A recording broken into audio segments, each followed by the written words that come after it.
Andy Mineo. Yeah. And thanks for taking the time to kick it with us for a bit during Legacy Conference. I know your schedule is absolutely bonkers, so thanks for taking some time to talk to us. Sure. So, a lot of change over the last few days that's been made public. So, one thing that we'd love for you to talk about off the top is don't call me c-lite Andy Mineo. So you've Sure. dropped the c-lite. You're officially just going with your name. Talk to us a bit about that. So I've always just kind of wanted to not use c-lite. Wasn't really a big fan of it, and I stuck with it. It was a funny nickname from when I was younger, and I just stuck with it because I was like, it's kind of corny if I come up with my own rap name, and I was like, I want someone else to give it to me, just be organic nickname-ish, and so that never really happened, I guess, and so I just stuck with it. And then I never really expected to do music full time or anything. So as I kept it, it always comes that stage in your life when you're like, all right, well, I don't like it. Maybe I should change it now. But it's like, well, some people know it, whatever. And it's a thought and you keep moving. Mm-hmm. And then so I said, well, you know what? With the Reach announcement coming up and me moving into a new season of ministry and stuff, I said, how about we just make it now? They're going to make an announcement. It's going to get a lot of attention. And why not just make the change now, because when I'm 40, I'd like to just be looking back at what I did as Andy Mineo and not some cheesy rap name that I made as a joke. So, and I also like the idea of just being Andy Mineo because I get to be the same dude I am on stage as I am off stage, and the hip hop culture honors authenticity, and even more than that, Christianity in the hip hop culture.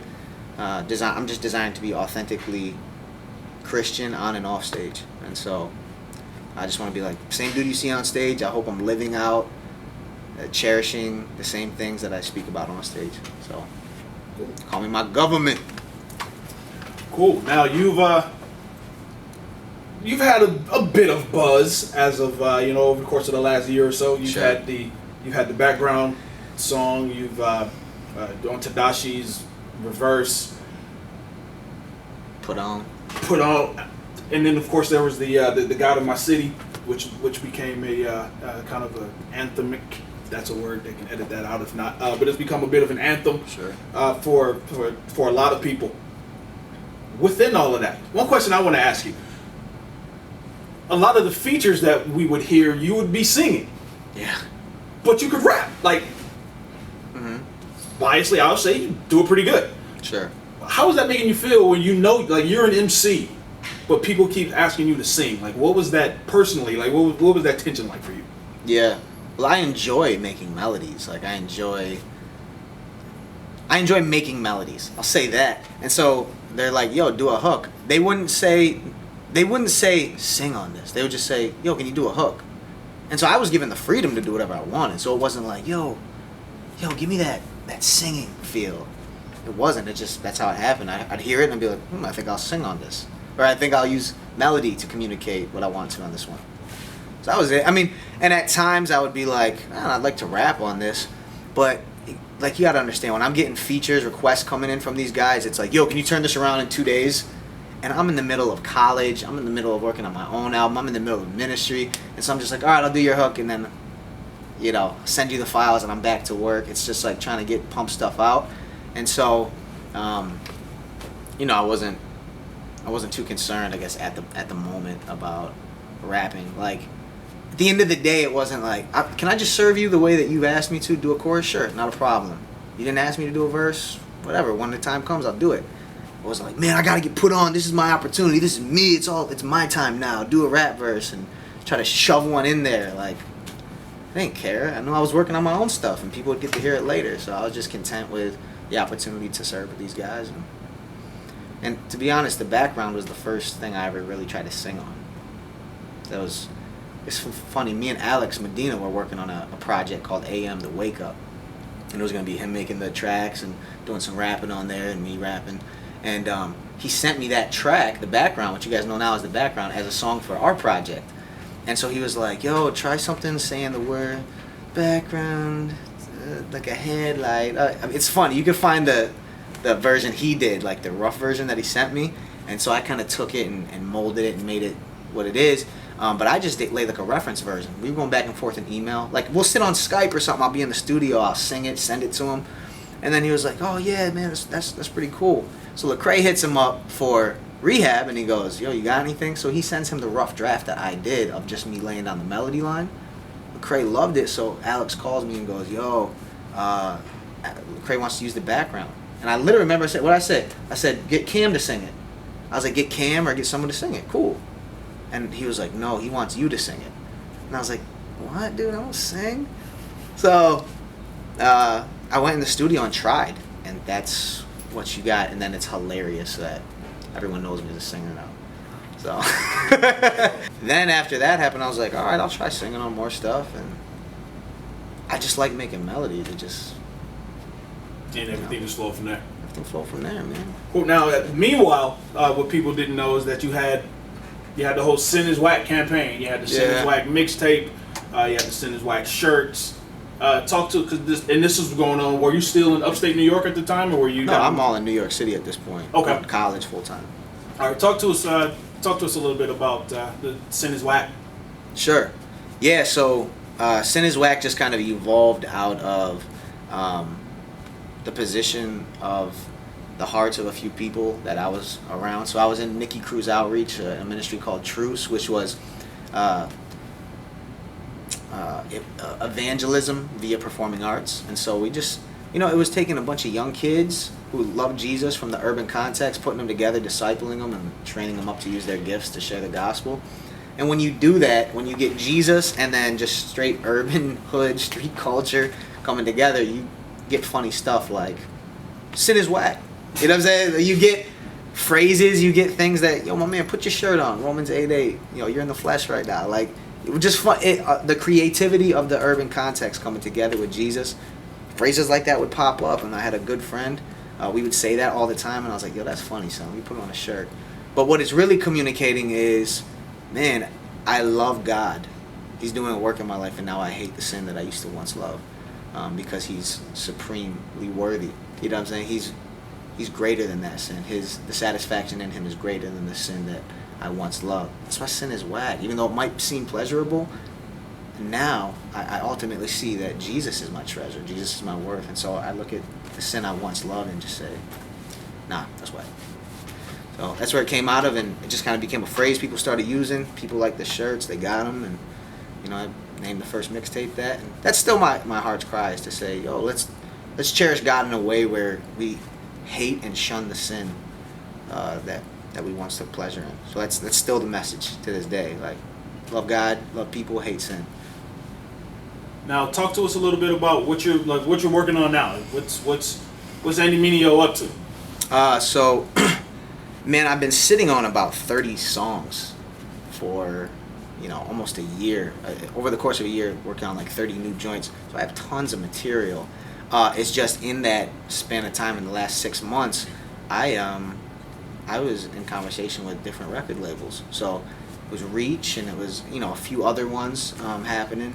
I say Reach because you guys obviously know I signed with them, but Reach and a few other ones, and trying to discern where the Lord would have me go. And so I didn't want to release a project in the midst of talking with a label, because they would be the ones taking control over it for marketing and promotion and stuff. So I have tons of stuff. So I don't know if I'm just going to release a mixtape or an EP or something now, but Reach wants to schedule a release for me for spring 2012. So now you are officially a member of Reach Records. Uh-huh. Talk to us a little bit. Like, what's that feel like for Andy Mineo to know where you were you were at CUNY? Yeah. And now here you're at CUNY, just trying to get to know the Lord better, and now here you are.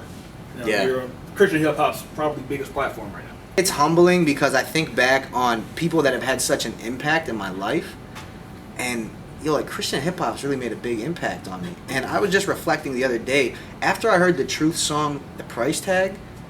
It radically changed my life. I left my job at a recording studio making all kinds of money because I didn't want to use my gifts anymore to help advance Satan's kingdom by putting out music that did not honor God. And so I think, man, I was discipled from a distance by Christian hip hop, and I was like, man, my label mate Trip Lee was on that record. This is bugged out. You know, and I was like, I was almost label mates with the truth. You know what I'm saying? Like, that kind of stuff is like, what? Yo, I grew up loving and listening to Ambassador, still do, and I just got to do a verse on his album. And I'm like, yo, you have no idea the impact that you made on my life, and now I get to share a platform with you.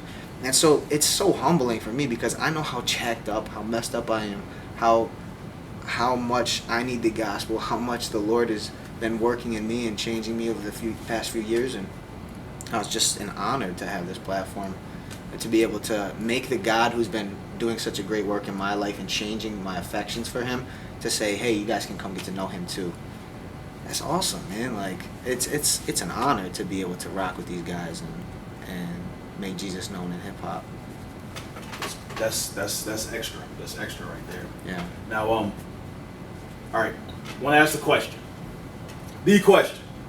From your mouth. I believe it's the question. It's the question. Of all questions, this is the question. This is all like capital T, capital H, capital E. Like, it's unbelievable. Squeezed together, like extra tight too. Sure. Ugly font and all. This is the question. We want to hear it from your own mouth because we've heard people label you by comparison to other artists. Specifically, people will hear you and compare you. Well, have heard you and compared you to Drake. Mm-hmm. Even one horribly, if that's a word, but one horrid name that you've been given was C. Drake. Can you speak to the comparison between you and Jake? Can you speak to the comparison between you and Drake? How you feel about that? And you know, where that all fits? What do you think? I don't know. I guess it depends on. Depends on how you want to take it, man. Like, part of me goes, I just sound like him sometimes. I do records, and sometimes the way I articulate stuff, the way I sing and rap, just sound like him. You know. It's true. Like, I hear where the comparisons come from. And then sometimes people are like, oh, you sound just like him here. And I'm like, oh, I didn't even see that. So sometimes it's just an opinion and a thought, like, you sound like him here, you sound like him don't. I don't know.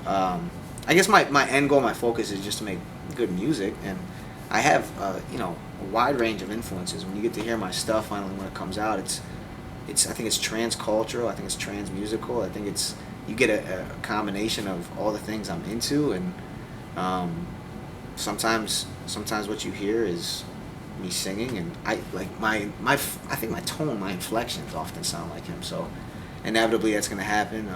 I'm not a great singer. I like writing simple melodies, easy stuff. Drake is in that same category. He's not gonna be doing huge gospel runs. We're gonna be doing simple melodies that everybody can sing, and so it's not even, I don't know, I guess I hear it all the time, and I say, well, he's like one of the biggest artists out right now, and people love him, so I'm like, alright, I guess. Like, you can take it as a compliment, you can get offended, you can take it any way you want, man. At the end of the day, my goal is not to be a Christian duplication of anything, just to be me, and I think inevitably, because those guys' platforms are always bigger, or have been notoriously bigger than ours, we always just take Christian artists and be like, you're the Jesus loving version of this. Everybody on the Reach roster has gotten that. Everybody, so it's just like, oh, you sound like the Christian Lil Wayne. You sound like Thizzle's the Christian Jeezy, right? Young Jeezy. I mean, it's obnoxious. But you can hear the comparisons, and sometimes people aren't even trying to be offensive. You know what I'm saying? They're just like, oh, you sound like this. And sometimes it's just, man, because I really think their stuff sounds good. Sometimes they're trying to compliment you.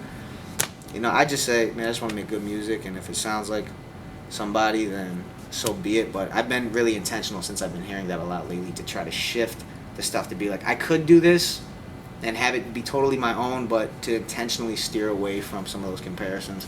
I'll go ahead and choose not to do that thing creatively and artistically, and just say, I'd rather take this lane to clearly make the distinction I'm not this dude.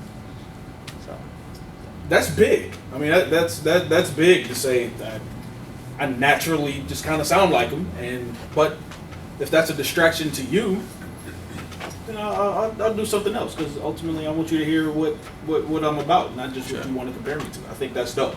I think it's real though. We talked about what came, what's happening, what's coming. You mentioned a possible spring 12 date. Of course, there's no idea about a single right now, I take it.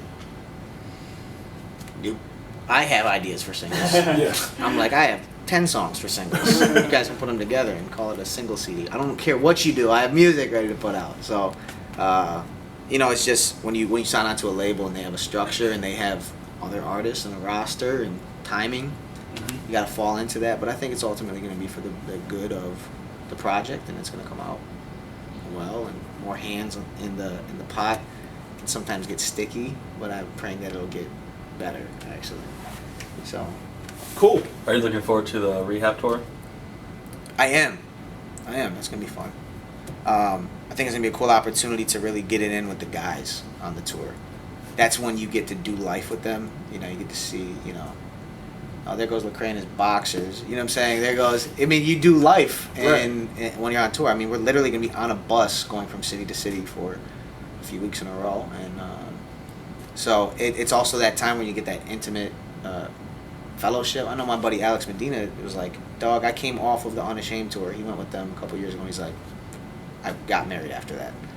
Like, these dudes challenged me in such a way to be like, man up, pursue this woman, love her, marry her. And, sanctification process. Iron sharpens iron. Yeah. So I'm excited to be on tour with those guys and chop it up. And you just don't get that. Like, all of us have our own separate lives. Like, me and Lecrae don't hang out and eat lunch every day or something. You know what I'm saying? It's like he has his life, and then when tours come, we get together and travel and do stuff. So I think it'll be refreshing. It'll be tiring, but it'll all ultimately be good. Any last words? Love God, love people, hate sin. Sin is Wack.com. Check me out. GodBelongsinMyCity.com. The movement's still happening. We're just God Belongs in My City tour. It's coming up, or it's in the midst right now, and just really cool opportunity for us to share music and then use our platform of music to invite people into a time of worship and prayer and to get before God. So that's what we're doing now, man. Just a lot of new music and some tours coming up, and just praying to be faithful with all that stuff that God's entrusted me with. So. Rapzilla.com. Yeah. And now here you're at CUNY just trying to get to know the Lord better, and now here you are. You're on Christian hip hop's probably biggest platform right now. It feels like I have deodorant all over my body. Like, are we talking like a powder-based deodorant or gel?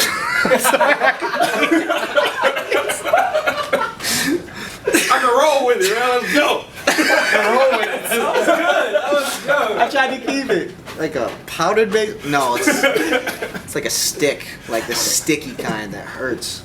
It burns when you put too much on.